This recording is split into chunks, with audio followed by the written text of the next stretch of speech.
ចំណងជើងរឿងមេពូជសេះនិងការរត់ប្រណាំងដែលគ្មានទីបញ្ចប់មានយុវជនម្នាក់ឈ្មោះសូរិយាជាអ្នកចិញ្ចឹមសេះដ៏ចំណានគាត់មានសេះស្មួយក្បាលដែលរត់លឿនដូចខ្យល់សូរិយាតែងតែស្រមៃចង់ឈ្នះការប្រកួតប្រជែងលំដាប់ប្រទេសដើម្បីទទួលបានមេដាយមាសនិងកេរ្តិ៍ឈ្មោះល្បីល្បាញ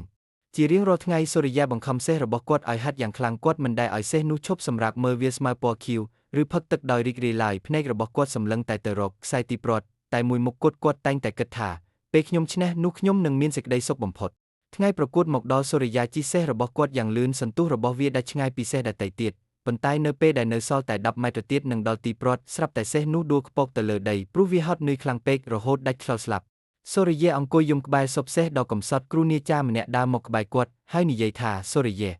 ឯងចង់បានជ័យជំនះខ្លាំងពេករហូតឯងភ្លេចមើលថែមធ្យោបាយដែលនាំឯងទៅរកជ័យជំនះនោះឯងសម្លឹងមើលតែទីបញ្ចប់ប៉ុន្តែឯងបានសម្លាប់បច្ចុប្បន្នកាលចោលច្រើនឆ្នាំក្រោយមកសូរិយាចាប់ដើមចិញ្ចឹមសេះថ្មីលើកនេះគាត់ហ្វឹកហាត់វាដោយក្តីស្រឡាញ់គាត់ឲ្យវាសម្រាកឲ្យវាលេងក្នុងវាលស្មៅនិងរីករាយនឹងការរត់ជារៀងរាល់ថ្ងៃទោះបីជាគាត់មិនបានទៅប្រកួតយកមេដាយមាសទៀតក៏ដោយប៉ុន្តែសេះរបស់គាត់មានសុខភាពល្អនិងរស់នៅបានយូរហើយសូរិយាក៏រកឃើញសេចក្តីសុខនៅគ្រប់ជំហានដែលគាត់ដើរជាមួយសេះនោះមេរៀននៃរឿងជោគជ័យដែលបានមកពីការបំផ្លាញខ្លួនឯងនិងអ្នកជុំវិញខ្លួនគឺជាជោគជ័យដែលគ្មានន័យសុភមង្គលពិតប្រាកដស្ថិតនៅចន្លោះពេលដែលយើងកំពុងធ្វើដំណើរទៅកាន់គោលដៅមិនមែននៅពេលដែលយើងទៅដល់នោះទេចំណុចសម្រាប់វិភាគសេះតំណាងឲ្យរាងកាយថាមពលឬធនធានដែលយើងកំពុងប្រើប្រាស់ដើម្បីសម្រេចគោលដៅខ្សែទីព្រ័ត្រជានិមិត្តរូបនៃមហិច្ឆតាដែលពេលខ្លះវាធ្វើឲ្យយើងងឹតភ្នែកគ្រូនាចារ្យតំណាងឲ្យសតិសម្បជញ្ញៈឬបទពិសោធន៍ដែលរំលឹកយើងឲ្យស្គាល់តុល្យភាព